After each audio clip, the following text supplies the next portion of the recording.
Hey guys, Furum here, and today I'm going to be showing you the Laferrari Aperta in multiplayer in Asphalt 9 at Golden Max. These races were given to me by Bebop 94, as my Aperta is only at 3 stars. Please consider subscribing if you haven't already, and be sure to check out my new Furum Clips channel, where I'm uploading some funny clips from my previous videos and live streams every single day. The link to that will be in the description, and I hope you enjoyed this video. So the Aperta first came out about 2 years ago in mid-2019. Around that time, I made a video about my own Aperta, which I got at 2 stars, and have recently starred up to 3 stars via the Legend store with just credit blueprints. The last video I made about this car was well over a year ago, so I thought it might be good to revisit it and just see how it does in modern multiplayer, because when this car first came out, it was definitely one of the best cars in Class A. I do not think it was ever an absolute king, however, it's always been one of the best A-class cars for multiplayer, I'm pretty sure. Now, just like the Genti Aculone, for example, you don't see this car too often in multiplayer, at least from my experience. When this car first came out in a special event, I think a good number of people got it. The problem was, most people didn't get it at a very high star count, such as myself, and that's one reason why you don't really see a whole lot of them in multiplayer, because even though they're probably becoming more common, since you've been able to buy Aperta blueprints with credits for a while, people still use their max Huracans and the like. But in this race, Bebop beat a Koenigsegg Jesko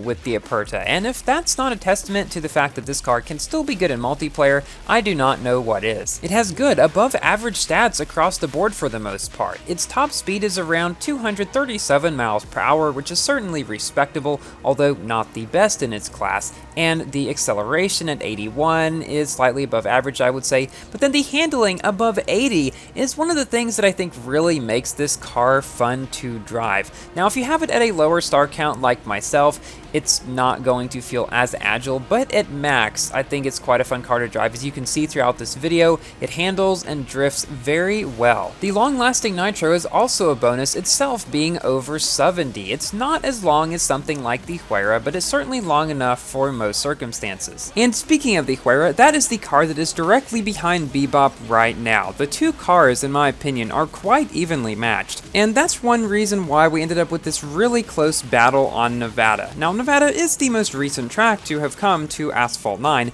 but Gameloft has teased a couple of other new tracks that are going to be coming as well. In a recent dev chat in the Asphalt 9 Discord server, they talked about 2 new tracks that are going to be coming later this year, the first of which is slated to be released in August and will be taking place in Buenos Aires. So that is in Argentina and is very close geographically to Rio de Janeiro, which was a track from Asphalt 8, so we might see something that looks sort of similar, although we don't have any particular information on that yet. The second new track that they talked about is slated for a December release this year and will take inspiration from some F1 tracks in real life. It's not going to be based on any specific F1 track, but to my knowledge, it'll be the first time in any recent Asphalt game that there's been a track based on a real-life racetrack, or at least inspired by various ones. I'm hoping that this track will have some of the longer and straighter sections that we have been missing from a lot of the other new tracks recently. New York had some, but it would be cool to see even more, so I think that's one thing we might get with that.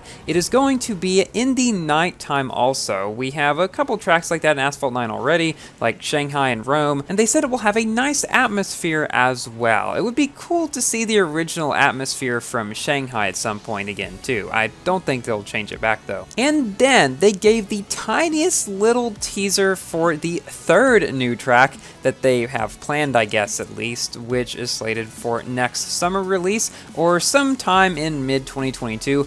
It's so weird saying 2022. Anyways, they said they wanted to try something new with that track. Now, I'm not entirely sure what that is, as they also said in the dev chat that they wanted to stay away from some of the really futuristic kind of tracks that aren't realistic at all, like, say, Sector 8 from Asphalt 8, or the Moon track, you know, stuff like that that is just in no way related to anything that actually exists. But regardless, I am very much looking forward to all of these new locations. I tell you, they've always been some of the most fun things, fun new stuff to see in Asphalt games. I remember in Asphalt 8, I always got so excited when a new track came out, And honestly, that excitement hasn't diminished any in Asphalt 9. I think most of us can agree that although the game is becoming increasingly pay to win and the special events are just getting harder, we always look forward to seeing what Gameloft comes up with in new tracks, because honestly, we can tell that they put a lot of effort into them, and it's always quite fun driving on all the different variants that we usually get in a new career season with a new track,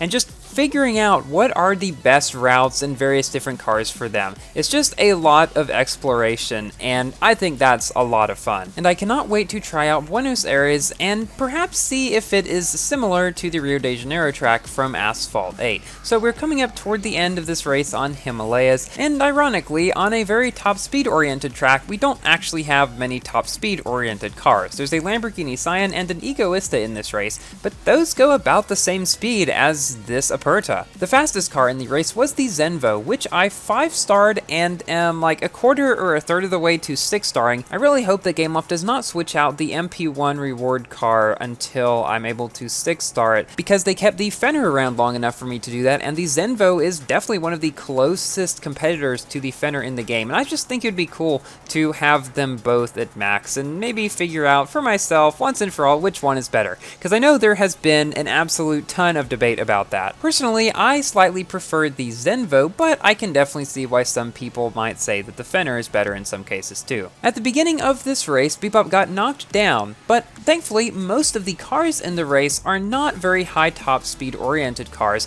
and so he's able to catch up and fly past into 4th position, catching up to the Huracan in 3rd place and finally passing him on the jump. Then there's only the Aventador J and a Corvette Grand Sport left ahead. And there's only 15% of the track left too. Thankfully, because the Aperta has really good drifting, Bebop takes the inside without a problem and is able to shockwave up to his top speed to cross the finish line in 1st place, but tying the frame with that Corvette. They were definitely just milliseconds apart from what I could tell. Now we're into our final race in the video, and it seems appropriate to bookend this video with races against a Jesko. Yes, we have another Jesko in this race, as well as a Batista as well, which funnily enough has basically the same top speed as the Aperta. It has really good acceleration, so it gets ahead in the beginning, but the Jesko will obviously be the main competitor throughout the race, and now it's time for me to give my general review about this car.